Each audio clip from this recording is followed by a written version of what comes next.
آج کی بابرکت شب نور شب برات کے نام سے معروف اور مشہور ہے۔ اس بابرکت شب کے دامن میں اتنی برکتیں اور اتنی رحمتیں ہیں کہ اللہ جل شانہ گناہ گاروں کو جہنم کی آگ سے آزاد فرما دیتا ہے۔ ام المومنین سیدہ طیبہ طاہرہ سیدہ عائشہ صدیقہ رضی اللہ تعالی عنہا فرماتی ہیں، ایک دن میں دیکھا کہ حضور میرے حجرہ میں نہیں ہیں، تو میں حضور کو تلاش کرنے نکلی۔ جنت البقیع میں آسمان کی طرف سر اٹھائے حضور اللہ سے التجائیں کر رہے تھے۔ مجھے دیکھا تو ارشاد فرمایا، عائشہ کیا تم نے یہ سمجھا کہ اللہ کا رسول تم سے زیادتی کرے گا؟ فرماتی ہیں، میں نے عرض کی، یا رسول اللہ صلی اللہ علیہ وسلم، میں یہ سمجھا شاید آپ کسی زوجائے محترمہ کے حجرہ میں تشریف لے گئے ہیں۔ فرمایا، آج لیلۃ النصف من شعبان، شعبان کی 15ویں رات ہے، درمیانی شب ہے۔ اس رات کو اللہ تعالی جل شانہ آسمان دنیا پہ نزول اجلال فرماتا ہے اور قبیلہ بنو کلب کی بکریوں کے بالوں سے زیادہ لوگوں کو جہنم کی آگ سے آزاد کر دیتا ہے۔ قبیلہ بنو کلب عرب کا بہت بڑا قبیلہ تھا جو بھیڑ بکریاں پالتے تھے، اور لاکھوں کی تعداد میں ان کی بکریوں اور بھیڑوں کے ریوڑ تھے۔ تو اس قبیلے کی بکریوں کے بالوں سے بھی زیادہ گناہ گاروں کو جہنم کی آگ سے آزاد کر دیا جاتا ہے۔ تو یہ وہ بابرکت شب رحمت ہے، شب نور ہے، جس کے دامن میں اتنی برکتیں ہیں کہ کوئی محروم نہیں رہتا۔ صرف وہ بد نصیب لوگ جو شرک میں مبتلا ہیں، جو سخت کینہ پرور ہیں، جو قطع رحمی کرتے ہیں، قاتل ہیں، عادی شرابی یا بدکار ہیں، انہیں اس مبارک رات میں محروم رکھا جاتا ہے، ورنہ اللہ کی رحمتوں کا عموم اس بابرکت راتوں میں اس قدر ہوتا ہے کہ کوئی گناہ گار جو اس کے حضور ہاتھ دعا کے لیے اٹھاتا ہے اور اپنا دامن پھیلا کے اس کی رحمتیں مانگتا ہے، اسے محروم نہیں رکھا جاتا، بلکہ اللہ سب گناہ گاروں کو جہنم کی آگ سے آزاد کر دیتا ہے۔ ایک روایت میں آتا ہے کہ اللہ لیلۃ النصف من شعبان، شعبان کی 15ویں رات کو آسمان دنیا پہ اپنی رحمتوں سے جلوہ گر ہوتا ہے اور فرماتا ہے کوئی رزق مانگنے والا، میں اس کی جھولیاں بھر دوں، ہے کوئی مغفرت طلب کرنے والا، میں اس کے گناہ معاف کر دوں، ہے کوئی مجھ سے عافیت مانگنے والا، میں اس کو عافیتوں سے نواز دوں، ہے کوئی فلاں چیز مانگنے والا، ہے کوئی فلاں چیز مانگنے والا، اس کی رحمتیں آواز دیتی ہیں، اور یہ آواز غروب آفتاب سے لے کر کے طلوع فجر تک مسلسل بندوں کو دی جاتی ہے، اور بندے اس کے حضور اگر دستے طلب دراز کریں، اپنی جھولی پھیلائیں، تو اللہ تعالیٰ ان کو ان کے مانگنے سے بھی زیادہ عطا فرماتا ہے۔ اس امت کو اللہ تعالیٰ نے اس طرح کی راتیں دے کر کے مغفرت، بخشش، غفران اور رحمتوں کی فراوانی نصیب کی ہے۔ میرے حضور نے ارشاد فرمایا، ایک شخص صبح سے لے کے ظہر تک مزدوری کرتا ہے، اس کو ایک کی رات ملتا ہے۔ ایک ظہر سے لے کر عصر تک مزدوری کرتا ہے، اس کا وقت تھوڑا ہے لیکن اس کو بھی ایک کی رات ملتا ہے۔ اور تیسرا شخص عصر سے لے کر مغرب تک مزدوری کرتا ہے، اس کو 2 کی رات ملتے ہیں، جبکہ اس کا وقت دونوں سے کم ہے۔ فرمایا، پہلی مثال یہود کی ہے، دوسری مثال نصارہ کی ہے، اور تیسری مثال میری امت کی ہے کہ اس کو تھوڑے عمل پر زیادہ ثواب دیا جاتا ہے۔ تو یہود اور نصارہ نے اس پہ برا منایا، تو حضور علیہ السلام نے فرمایا کہ اللہ نے ان کے اجر میں تو کمی نہیں کی، لیکن مسلمانوں کو زیادہ اجر دے دیا، تو یہ اس کی کرم نوازی ہے۔ تو یہ تھوڑے وقت کی عبادتیں اور چند راتوں کی بیداری اور مخصوص اوقات میں اللہ کے حضور عبادت و ریاضت ایک گناہ گار کو کہاں سے کہاں تک پہنچا دیتی ہے، اس کے گناہوں کی معافی کا ذریعہ بھی بنتی ہے اور درجات کی بلندی کا سبب بھی۔ دیکھیے، لیلۃ القدر ایک رات 1000 مہینے کی عبادتوں سے بہتر قرار پاتی ہے۔ اسی طرح دیگر مواقع ہیں کہ اللہ تعالیٰ اس امت کے لیے رکھے ہیں رحمت رب بہانہ می طلب، اور یوں بھی پڑھا گیا رحمت رب بہانہ می طلب۔ اس کی رحمتیں قیمت نہیں مانگتی اور اس کی رحمتیں بہانہ تلاش کرتی ہیں، تو وہ اپنے بندوں کو بخشنے پہ آمادہ ہے اگر وہ اپنا دامن طلب پھیلائیں۔ قرآن مجید میں ایک مقام دیکھیے کتنا دل آویز ہے، فرمایا ما یفعل اللہ بعذابکم، اللہ تمہیں عذاب دے کے کیا کرے گا؟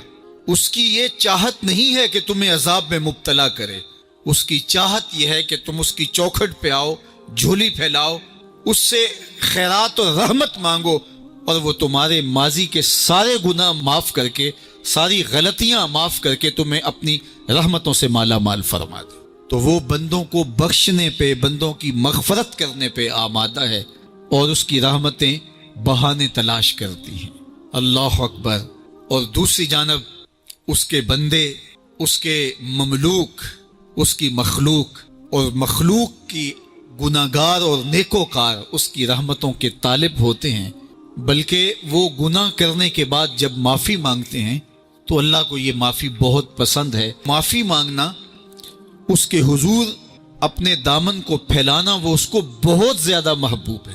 انسان کی فطرت کے اندر گناہ رکھا گیا ہے، آگ، ہوا، مٹی، پانی، یہ ان 4 چیزوں کا مرکب ہے۔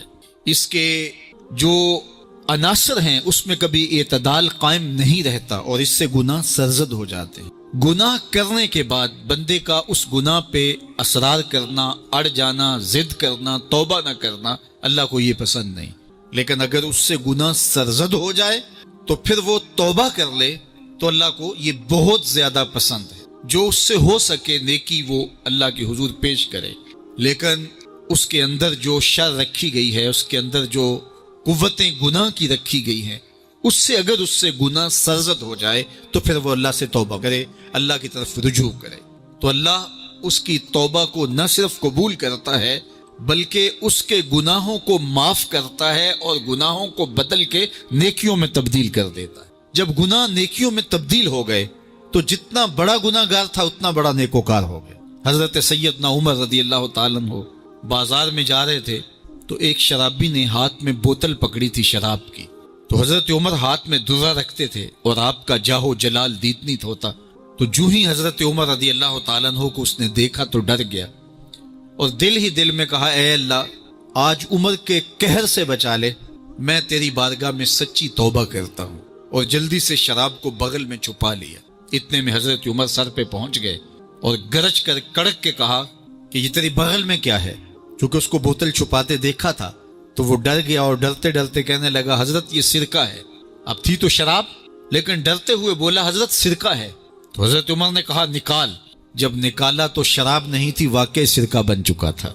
تو جب اللہ کے حضور کوئی توبہ کرتا ہے اللہ اس کے گناہوں کو بدل کے نیکیوں میں تبدیل کر دیتا ہے۔ حدیث پاک میں آتا ہے کہ قیامت کے دن اللہ ایک شخص کو کہے گا کہ اپنا نامہ اعمال پڑھ، تو وہ نامہ اعمال پڑھنے لگ جائے گا۔ تو نامہ اعمال کے اندر چھوٹے گناہ بھی ہوں گے، بڑے گناہ بھی ہوں گے، تو اللہ سے حیا کرتے ہوئے، شرم کرتے ہوئے وہ بڑے بڑے گناہوں کو چھوڑتا جائے گا اور چھوٹے چھوٹے گناہوں کو پڑھتا رہے گا۔ جب وہ سارے گناہ پڑھ چکے گا اور کتاب ختم ہوگی تو اللہ تعالیٰ اسے فرمائے گا میرے بندے تو نے یہ جتنے گناہ پڑھے ہیں میں نے سب کو بدل کے نیکیوں میں تبدیل کر دیا۔ تو بندہ کہے گا اللہ ابھی تو میرے بڑے بڑے گناہ رہتے ہیں جو میں نے پڑھے ہی نہیں۔ فَضَحِكَ النَّبِيُّ حَتَّى بَدَتْ أَنْيَابُهُ، حضور جب یہ بیان فرما رہے تھے تو حضور اتنا مسکرائے کہ صحابہ نے حضور کی داڑھیں دیکھ لی۔ تو پہلے وہ بڑے بڑے گناہ چھوڑے جا رہا تھا، لیکن جب اللہ فرمائے گا کہ میں تیرے گناہوں کو بدل کے نیکیوں میں تبدیل کر دیا، تو وہ کہے گا ابھی تو بڑے بڑے گناہ رہتے جو میں نے ابھی پڑھے ہی نہیں۔ تو جب کوئی بندہ اس کے حضور توبہ کرتا ہے اللہ یہ نہیں دیکھتا اس نے گناہ کتنے کیے ہیں، یہ دیکھتا ہے بندہ آیا میری چوکھٹ پہ ہے تو اللہ اس کے پچھلے سارے گناہ معاف فرما دے۔ اللہ اکبر۔ میرے اور آپ کے آقا و مولا نے اللہ کے حضور توبہ کرنے اور اس پر اللہ کی خوشی اور اللہ کی خوشنودی کا ذکر کرتے ہوئے ایک مثال بیان فرمائی کہ ایک شخص صحرا میں سفر کر رہا تھا تو وہ ایک درخت کے نیچے دوپہر کاٹنے کے لیے سستانے کے لیے رک گیا اور درخت کے ساتھ اپنے اونٹ کو باندھ دیا اور خود لیٹ گیا تاکہ دوپہر کاٹ لوں۔ تھوڑی دیر کے بعد جب اس کی آنکھ کھلی تو اس نے کیا دیکھا کہ اونٹ ماں ساز و سامان کے ساتھ غائب ہے۔ اب صحرا میں اونٹ کا گم ہو جانا گویا زندگی چلے جانے کے مترادف ہے، تو اس نے دائیں بائیں بھاگ دوڑ کے دیکھا کہ کہیں اونٹ کا نشان مل جائے، لیکن اونٹ کا نشان نہیں ملا۔ تا حد نظر کوئی انسانی آبادی نہیں۔ وہ بھاگا اور تھک ہار کے دوبارہ اسی درخت کے نیچے بیٹھ گیا اور پیاس سے ہلکان ہوا جا رہا تھا اور درخت کے ساتھ ٹیک لگا کے لیٹ گیا اور موت کا انتظار کرنے لگا۔ جن لوگوں نے صحرا کا سفر کیا ہے ان کو اس بات کا اندازہ ہوگا کہ کئی 100 میل تک انسانی آبادی ہی نہیں، اب نہ کچھ کھانے کے لیے بچا نہ کچھ پینے کے لیے بچا، اونٹ بھی غائب ہو گیا، توشا بھی ساتھ ہی چلا گیا، تو اب ظاہر ہے سیدھی موت ہی نظر آ رہی ہے، تو وہ اس درخت کے ساتھ ٹیک لگا کے بیٹھ جاتا ہے اور موت کا منتظر ہوتا ہے۔ تھوڑی دیر کے بعد پھر اس کی دوبارہ آنکھ لگ جاتی ہے۔ جب دوبارہ آنکھ لگتی ہے تو تھوڑی دیر بعد پھر آنکھ کھلتی ہے۔ جب دوبارہ آنکھ کھلتی ہے تو دیکھتا ہے کہ اونٹ جو گما تھا ماں ساز و سامان کے اس کے پاس کھڑا ہے۔ تو صحرا میں اس حالت میں اونٹ کا مل جانا زندگی مل جانے کے مترادف ہے۔ تو وہ اتنا خوش ہوا کہ خوشی کی انتہا نہ رہی، بلکہ مسرتوں کے ہجوم میں درک گیا اور کہنے کیا لگا، اللہ ہم اتنے خوش ہوئے کہ پریشان نظر آئے۔ تو کہنا یہ تھا کہ اے اللہ تو میرا رب اور میں تیرا بندہ، لیکن خوشیوں کے ہجوم میں وہ کہتا ہے اللہم انت عبدی وانا ربک، اے اللہ تو میرا بندہ اور میں تیرا رب۔ حضور یہ بات بیان کرنے کے بعد صحابہ سے پوچھتے ہیں کہ ذرا بتاؤ اس بندے کو کتنی خوشی ہوئی کہ خوشی میں زبان بھی قابو نہ رہی اور اپنے آپ پہ کنٹرول نہ رہا، اور خوشیوں کے ہجوم میں اسے یہ بھی پتہ نہیں چل رہا کہ وہ کیا بول رہا ہے۔ تو صحابہ نے عرض کی حضور بہت زیادہ اسے خوشی ہوئی۔ تو میرے حضور نے یہ بات کرنے کے بعد ارشاد فرمایا، جس طرح اس کو گما ہوا اونٹ ملا اور اس کی خوشی کی انتہا نہ رہی، تو فرمایا جب کوئی شخص توبہ کرتا ہے اور اللہ کی حضور پلٹ کے آتا ہے، گناہوں سے معافی مانگ کے اس کی دہلیز پہ آتا ہے، میرے حضور نے فرمایا اللہ اس سے بھی زیادہ خوش ہوتا ہے کہ میرا بندہ میری چوکھٹ پہ آ گیا۔ تو وہ یہ چاہتا نہیں کہ اپنے بندوں کو عذاب دوں، وہ خود آگ میں چھلانگے لگائے تو اس کی مرضی، اگر گناہ سرزد بھی ہو گیا ہے تو کوئی بات نہیں، معافی مانگ لی جائے۔ تم نے اس کے حضور پیش ہونا ہی ہونا ہے، اس کے حضور جانے سے تم بچ نہیں پاؤ گے، چھٹکارا نہیں، رستگاری نہیں۔ ایک ایک عمل کا تمہیں حساب دینا ہوگا، ایک ایک حرکت اور ایک ایک سکنت تمہاری تشت ازبام ہوگی، تمہارا پوشیدہ اور مخفی عمل قیامت کے دن سامنے آ جائے گا۔ اللہ اکبر، یہ قرآن ہے، یہ کوئی فرضی کہانی نہیں ہے۔ انہ لقول فصل وما هو بالہزل، فرمایا یہ قول فیصل ہے، یہ طے شدہ حقیقت ہے، یہ امر واقعی ہے، یہ کوئی مذاق نہیں ہے کہ یوں ہی کو کہانی بیان کر رہا ہے، یہ سب کچھ ہونے والا ہے، یہ اپنی آنکھوں سے تم دیکھو گے۔ آج انکار کرو یا اقرار کرو، تمہیں کھلا موقع دیا ہے، حتیٰ کہ تم کافر بن کے زندگی گزارنا چاہو، نمرود بن کے جینا چاہو، فرعون بن کے جینا چاہو، حامان بن کے جینا چاہو، ہم تجھے دنیا پہ موقع دیں گے۔ لیکن یہ نہیں ہے کہ جب زندگی کی بساط لپیٹے گی پھر کام ختم ہو جائے گا، نہیں، یہ تمہیں ہمیں فرصت دی ہے، پھر ہم نے تم سے حساب لینا ہے، ایک ایک عمل تمہارے سامنے آئے گا۔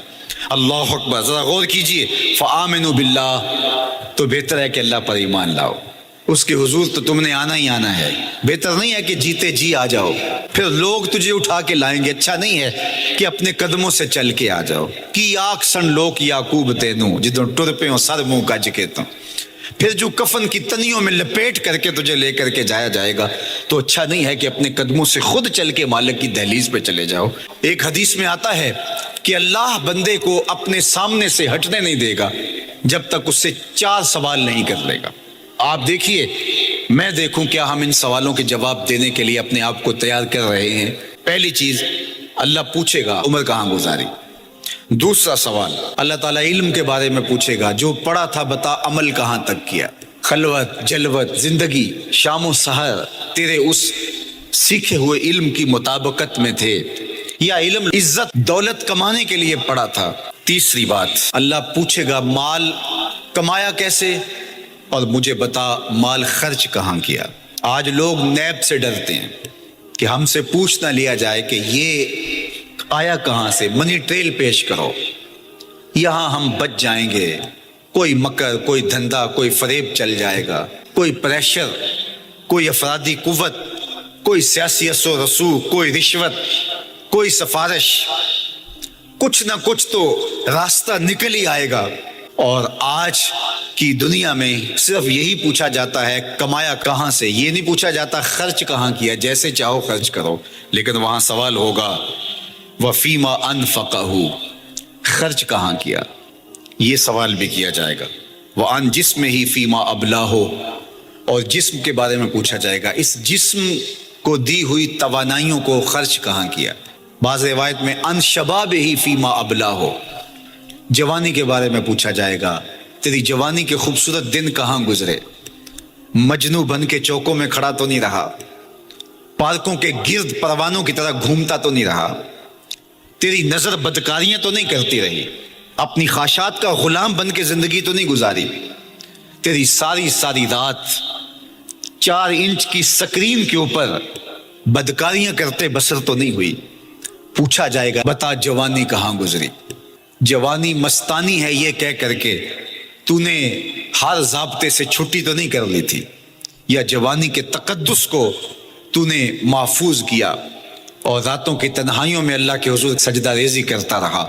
میرے اور آپ کے آقا و مولا نے فرمایا جو جوان جوانی میں توبہ کرے وہ اللہ کو محبوب ہے۔ اللہ اکبر۔ اور اللہ جن 7 لوگوں پر اپنے عرش کا سایہ کرے گا ان میں سے ایک شخص کا ذکر کرتے ہوئے فرمایا وَشَابٌ نَشَأَ فِي عِبَادَةِ اللَّهِ، وہ جوان جس کی جوانی اللہ کی عبادت میں گزری، قیامت کے دن جب کوئی سایہ نہیں ہوگا اللہ اسے اپنے عرش کا ٹھنڈا سایہ عطا فرمائے گا۔ میرے مخاطبین جو اس وقت میرے سامنے موجود ہے بالمشافہ، اور پوری دنیا کے اندر جو اس وقت مجھے دیکھ رہے ہیں، ان میں زیادہ تر تعداد نوجوانوں کی ہے، تو میں آپ سب سے مخاطب ہوں اور آپ کو کہتا ہوں کہ یہ جوانی دوبارہ نہیں ملنی۔ بندہ کہتا ہے بڑھاپا آئے گا دیکھ لیں گے، جس طرح ہر چیز کا سرور جوانی میں ہوتا ہے، ہر چیز کا لطف بندہ کہتا ہے جوانی میں ہے، سجدوں کا جو لطف جوانی میں ہے وہ کسی اور زمانے میں نہیں ہے۔ اپنی پیشانی کو سجدوں سے آشنا کرو، اپنی جوانی کو مثل سحر بے داغ رکھنا، اپنے شباب کو الجھنے نہ دینا، اپنے شباب کے تقدس کو پامال نہ ہونے دینا۔ اس کائنات کا بہترین چہرہ وہی ہے جو جنسی کالک سے محفوظ ہے۔ اپنے تقدس کو مجروح نہ ہونے دینا۔ تمہاری زندگی شبنم سے پاکیزہ تر رہے، سحر سے پاکیزہ تر رہے، تمہاری جوانی اتنی خوبصورت ہو کہ محمد عربی کو رشک آئے تمہاری جوانی پر۔ اپنی جوانی کو آوارگی میں بسر نہ کرنا، اپنی اس جوانی کو دین کے لیے وقف کرنا، سحری کے سجدوں میں آنسو بہا کر کے جوانی کا لطف کشید کرنا۔ جوانی کا لطف اور مزہ رب کے ساتھ محبت اور رب کے ساتھ عشق کرنے میں ہے۔ جوانی کے اندر دل کی بے تابیاں، دل کی بے چینیاں اور دل کی بے قراریاں ذرا مسلح پہ لے کے آؤ۔ عشق کرنا ہے تو کسی آوارہ سے نہیں، عشق کرنا ہے تو رب العالمین سے کرو، آمنہ کے لال سے کرو، تو پھر دیکھنا کہ یہ جوانی کیا نور بخشتی ہے۔